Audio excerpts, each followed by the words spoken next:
maging awareness ang naging experience dito nila kabayan sa mga kababayan natin na gusto mag-travel papunta sa ibang bansa, lalo na mga first time traveler na laging dalhin ang mga basic requirements kagaya na lang ng hotel booking, round trip ticket, itinerary at iba pa. Hello guys, gusto ko lang i-share sa inyo yung experience ko kagabi sa immigration. Ayan nga, dumating kami sa immigration kagabi, alas 8 ng gabi. Tapos, unexpected, na-hold yung tita ko. Kaya ayan, mag-isa kong inilabas yung kambal sa immigration kagabi. Alam mo yung magkahalong kaba na tapos pagod sa biyahe, tapos dalawa yung hawak mong baby, may luggage. Hindi ko alam kung ano yung nararamdaman ko. Buti na lang at nag-aantay na sa amin si Dada kagabi sa labas. And ayun, buti na lang at pinalabas din yung tita ko. Akala namin ma-A to A na naman siya like before, nung first time niyang pumunta dito. Kaya ayan, naiyak siya sa tuwa. Kasi pinalabas siya. Marami lang kasi nagtatanong kung bakit na-hold daw yung tita ko noong pumasok kami dito sa Hong Kong noong Friday night. Nakita po sa passport niya yung A to A na chap na kasi nung first time niyang pumunta dito, hindi siya nakapasok. So, ang nakalagay sa passport niya is airport to airport. Incomplete documents po. Like, hinanapan siya ng accommodations, wala siyang hotel booking. Pangalawa, hinanapan siya noon ng picture namin, nagkataon na bago yung cellphone na dala niya, wala kaming picture naming dalawa. Pangatlo, hinanapan siya ng conversation namin, kahit sa ang conversation, wala siyang maipakita kasi nga, hindi naman kami nag-uusap through chat or call kasi nga, sa family ko, ako tumatawag at nandun siya sa bahay namin. Yun, wala siyang naipakita, kaya na-hold po siya noon at hindi siya pinapasok sa airport. Opo. I mean, ng Hong Kong. So, ayun po. Nung pagpasok namin Friday night, nakita sa passport niya, yun nga, na A to A siya. Sinabihan ako ng immigration officer na wait outside, sabi ng ganun. Since dala-dala niya yung isang kambal, di ba? So, kinuha siya sa loob. Ako, nag-aantay lang ako sa labas. Hindi pa kami lumabas ng immigration mismo. Tapos, mga 3 minutes ganun, lumabas yung IO. Sinabi niya sa akin, kunin mo yung anak mo, ilabas mo na, at umuwi na kayo, sabi niya. Sabi ko, no, I can't. Sabi ko ganun. They are twins, how can I carry them? Ganun. So, yun, sabi niya, call your any relatives here in Hong Kong. Tinanong nila ako, hindi pa nila alam nun na may asawa ko dito. So, yun, sinabi ko na, yeah, my husband is outside waiting. Sabi ko, call him, sabi niya, tapos sunduin na lang kayo sa labas, sabi ng ganun sa akin. Kaya yun, no choice ako, kinuha ko talaga si Kambal. Like, dalawa yung hawak ko. Yung isa nilagay ko sa trolley ng, para kunin yung luggage namin. Tapos, buti na lang at mabait yung Kambal, kaya nakuha ko yung luggage namin. Tapos, nung pagkakuha ko ng luggage namin, hawak-hawak ko na si Kambal. Kasi nga, umiiyak na siya. Siguro nasasaktan siya sa ganun yung pinagupuan ko. Hindi siya komportable.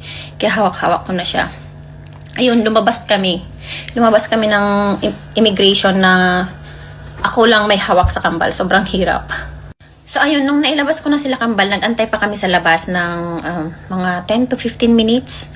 Tsaka kami nakareceive ng tawag ni tita. Tapos, kinausap si Dwayne ng IO, Immigration Officer. Kinuha sa kanya yung ID ni Dwayne, hotel booking. Buti na lang, prepared kami at may hotel booking talaga kami. Tapos, itinerary. Yun dapat ang kinakailangang hawak din ng traveler. Na kung kunyari first time niya, ganon yung kasama nyo, ipahawak nyo sa kanya yung itinerary at saka hotel booking niya. Yun po.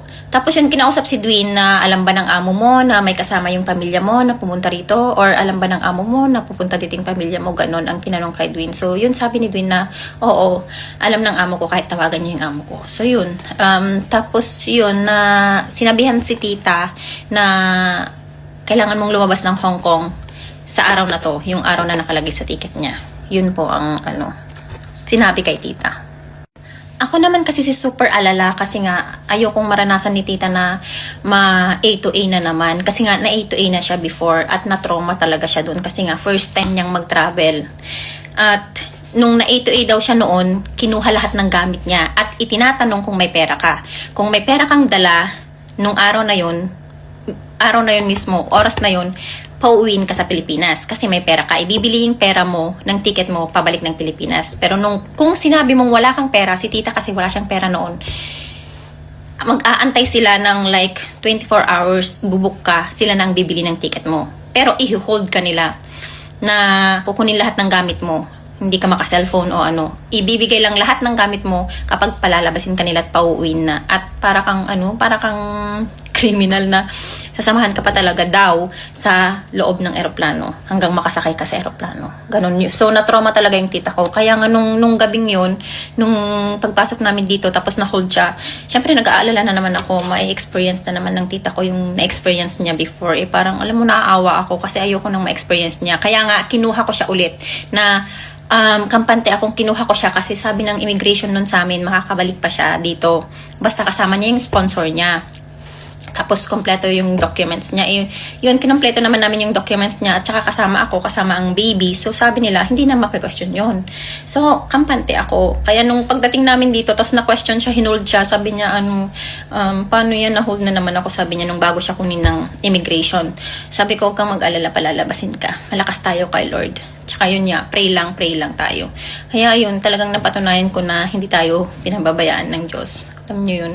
Sobrang saya ko nung nakapasok siya. Kasi nga, syempre, pangalawang punta na niya dito sa Hong Kong at finally, nakapasok siya. Yun lang po. Thanks for watching. I hope nakatulong or na-explain ko ng maayos yung tanong nyo.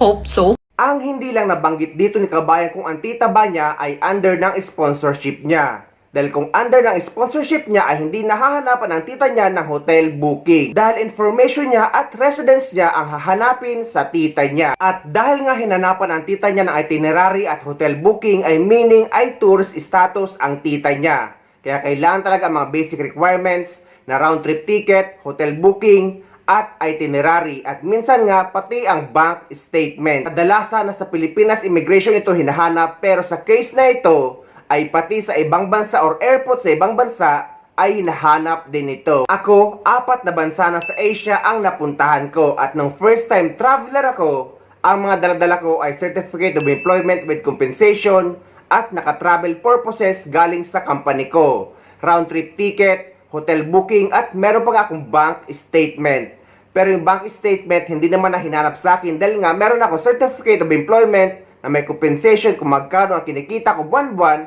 sa trabaho ko at naka-travel purposes galing nga sa kumpanya namin. At yun na nga simula na makapag-travel ako for the first time at yung mga sumunod na travel ko ay hindi na mahigpit sa akin ang immigration dahil nga may record na ako at may experience na ako sa pag-travel.